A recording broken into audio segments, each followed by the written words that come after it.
Difficile pensare a un Veneto desertificato, ma coi cambiamenti climatici c'è poco da scherzare e vanno valutati anche gli scenari più estremi e apparentemente improbabili. Il Consorzio di Bonifica del Veneto Orientale da un paio d'anni ha avviato una collaborazione con il Dipartimento di Agraria dell'Università di Padova per provare a definire nuovi modelli di organizzazione idraulica mediante una gestione sostenibile dei suoli all'interno del progetto Soil Bank. Uno studio che focalizza una strategia agronomica sulla fertilizzazione organica, su tecniche di microirrigazione e sull'uso di colture di copertura conosciute come cover crops. Sono colture che andiamo a praticare durante il periodo in cui non ci sono colture, invece di lasciare il terreno nudo, esposto agli eventi.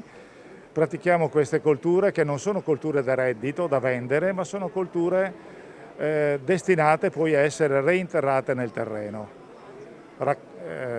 frantumate a proteggerlo fin tanto che sono presenti, a proteggerlo dall'erosione, e alla fine del ciclo vengono reinterrate per restituire sostanza organica, restituire nutrienti. Ha un'importanza fondamentale perché oltre ad aiutare il terreno ad accumulare sostanza organica e quindi a essere molto più produttivo e a fare quasi da serbatoio, è, diciamo così, un invaso naturale, consente anche di migliorare la qualità dell'aria perché sottrae anidride carbonica